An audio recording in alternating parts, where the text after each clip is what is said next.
Didik TV KPM. Sebelum kita meneruskan kepada perkara-perkara yang lain, jadi perkara yang pertama yang perlu kita kenal ialah mengenai format. Format bagi kertas usul Aldin 5401/1. Tak kenal maka tak cinta. Jadi kita kenal dulu permulaannya agar dengan kita mengetahui format kertas satu ni, kita dapat mengetahui bagaimana bentuk soalan dan kita dapat mengetahui bagaimana soalan-soalan itu untuk kita jawab dan bagaimana untuk mendapatkan markah yang penuh. Markah mungkin kita akan perolehi, tapi sekarang ni kita nak markah itu dalam keadaan yang sempurna. Dalam 4 markah kita mampu mendapatkannya. Okey, baik. Untuk soalan kertas satu, 100% ia adalah soalan ujian bertulis. Kertas satu adalah ujian bertulis. Jenis instrumennya adalah kertas adalah ujian bertulis. Jenis item iaitu soalan yang akan disoal di dalam kertas satu. Bahagian yang pertama ialah objektif pelbagai bentuk dan bahagian yang kedua adalah subjektif respon terhad dan struktur. Okay, kita lihat pada bahagian A ataupun Al-Qismu Alif yang ia mengandungi lebih kurang 20 soalan, yang akan mengandungi 20 soalan yang dinomborkan dengan 1, 2, 3, 4, 5 dan seterusnya hingga 20, dan setiap satunya adalah bernilai 1 markah. Jadi 20 soalan, markahnya adalah 20 markah.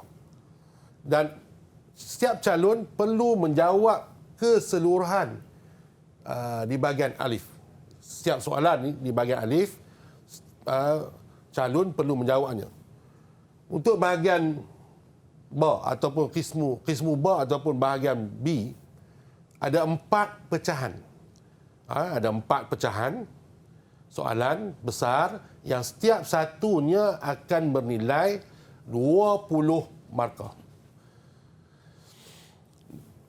Dan calon-calon perlu menjawab keseluruhan. Jadi, apa maksudnya sekarang ni? Maksudnya sekarang ni untuk kertas satu, calon perlu menjawab seluruh soalan. Semua soalan perlu dijawab oleh calon. Tidak ada pilihan bagi calon-calon sama ada 4 jawab 3, 2 jawab 1 ataupun 6 jawab 5, tidak. Perlu menjawab keseluruhan. Keseluruhan soalan yang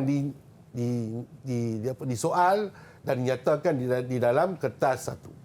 Dan markahnya adalah 100%, dan wajarannya daripada 100 itu hanya akan diambil lebih kurang 70 markah kerana ada 30 markah yang berbaki dalam kertas 2. Jadi, antara soalan yang sering ditanyakan kepada guru-guru ialah cakupan konteks. Soalan mana yang akan keluar ataupun soalan mana yang akan ditanya di dalam kertas SPM. Dinyatakan sini ialah cakupan konteks untuk soalan ini adalah berdasarkan pada tingkatan 4 dan tingkatan 5. Jadi, setiap calon perlu menguasai tingkatan 4 dan juga tingkatan 5. Mesti menguasai konten-konten yang terdapat di dalam tingkatan 4 dan juga tingkatan 5. Jangan tinggal tingkatan 4, tumpu tingkatan 5. Jangan tumpu tingkatan 5, tinggal tingkatan 4 ataupun tumpu tingkatan 4, tinggal tingkatan 5 kerana cakupan kontennya adalah merangkumi tingkatan 4 dan tingkatan 5. Jika calon-calon ingin cemerlang, kamu perlu untuk menguasai dua-dua tingkatan. Dan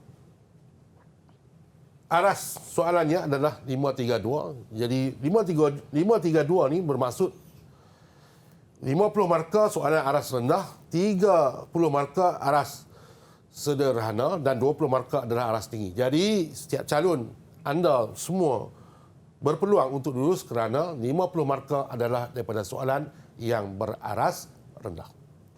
Jadi itu sikit sebanyak yang kita boleh sedia maklum dan kita boleh ambil perhatian daripada format soalan bagi kertas usul Aldin 5401/1. Didik TV KPM